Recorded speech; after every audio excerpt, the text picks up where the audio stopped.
సంవత్సరాలు గడిచినా ప్రజా సమస్యలు పరిష్కరించడం లేదంటూ CPI MLA Vinod Mishra organising కార్యదర్శి కోసిరెడ్డి గణేష్ ఆధ్వర్యంలో ఏలేశ్వరం మండల తహసీల్దార్ కార్యాలయం వద్ద నిరసన చేపట్టారు.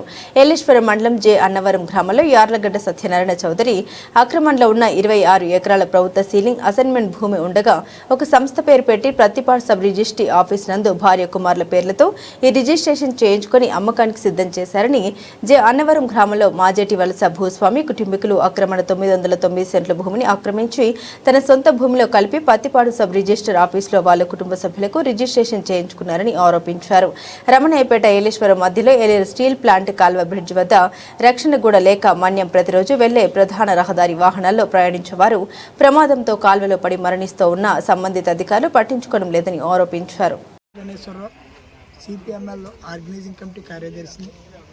ఈరోజు ఏలేశ్వరం మండల తహసీల్దార్ వారి కార్యాలయం వద్ద నిరసన కార్యక్రమం నిర్వహించడం జరుగుతుంది. ప్రధానంగా 4 సమస్యల మీద ఈ కార్యక్రమం చేస్తూ ఉన్నాం.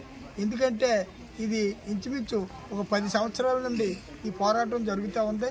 కానీ ఎంఆర్ఓలు మారుతున్నారు, ఈ ప్రభుత్వాలు మారుతున్నాయి, ఈ సమస్యకి పరిష్కారాలు దొరుకుతలేదు. ప్రధానంగా గడ్డింగ్ అన్నవరంలో మాజేటి వారి సీలింగ్ భూమి వాళ్ళు ఆక్రమించేసి 9 ఎకరాల 19 సెంట్లు వాళ్ళు రిజిస్ట్రేషన్ తప్పుడుగా చేయించుకున్నారు. దీని మీద హైకోర్టు నుంచి కూడా డైరెక్షన్ తీసుకున్నాం. అది రిజిస్ట్రేషన్ రద్దు చేయమని ఆర్డర్ కూడా వచ్చింది. కానీ ఎంఆర్ఓ గారు అదిగో ఇదిగో అని వాయిదాలు వేస్తూ దాన్ని ఎంతవరకు కూడా రిజిస్ట్రేషన్ రద్దు చేయలేదు.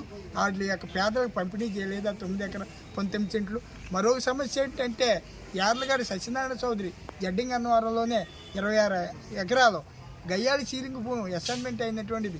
ఆ భూమిని పేదోళ్ళ దగ్గర నుంచి లాగేసుకుని మొత్తం సొంత భూమిలో కలుపుకుని కుటుంబ సభ్యులతో కుమారుడు భార్య పేదని కూడా రిజిస్ట్రేషన్ చేసుకుని నవోదయ సంస్థ పేరెట్టాడు. అది కూడా ఎంఆర్ఓ గారికి కలెక్టర్ గారికి చెప్పడం జరిగింది.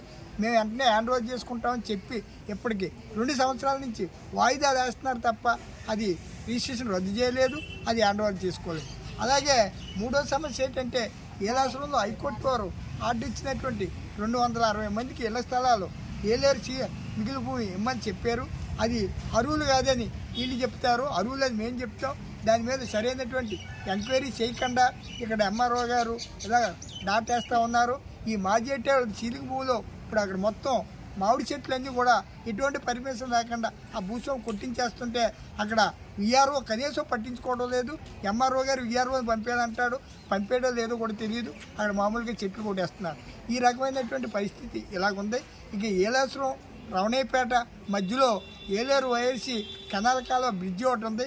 ఎప్పుడు వాహనాలు విపరీతంగా వెళ్తూ ఉంటే అక్కడ రక్షణ కూడా కట్టకపోవడంతో అక్కడ వాహనాలు వెళ్ళి ఈ స్కూటర్లు ఈ బళ్ళు ఇవన్నీ కూడా ఆ కాళ్ళలో పడిపోయి చాలామంది చనిపోతూ ఉన్నారు. దీనికి వైఎస్సీ అధికారులు కానీ ప్రజాప్రతినిధులు కానీ ఎవరు కూడా పట్టించుకోవడం లేదు. ఇదో సమస్యగా ఉంది. ఇలాగ 4 సమస్యల మీద మేము ఈవేళ ఎంఆర్ఓ గారి దగ్గర ధర్నా కార్యక్రమం చేస్తూ ఉన్నాం. ఎంఆర్ఓ గారు సెలవు, ఆర్ఐ గారు ఉన్నారు. నేను మళ్ళీ నాకు టైం ఇవ్వండి అంటున్నాడు. మేము వచ్చినప్పుడల్లా ఇదే అడుగుతున్నారు టైం అని. వీటిలో పరిష్కార మార్గాలు కనిపించలేదు. అంటే ఎంఆర్ఓ గారు అధికార పార్టీ వాళ్ళకే చేస్తారా, పేదోళ్ళు పోరాటాలు చేసి వాటికి పట్టించుకోరా అని మేము సిపిఎంఎల్ పార్టీ తరఫున డిమాండ్ చేస్తూ ఉన్నాం. ప్రజల యొక్క ఆగ్రహానికి గురైతే రేపు జరిగే పరిస్థితుల బాధ్యత ప్రభుత్వమే అని మేము ఈ సందర్భంగా తెలియపరుస్తున్నాం.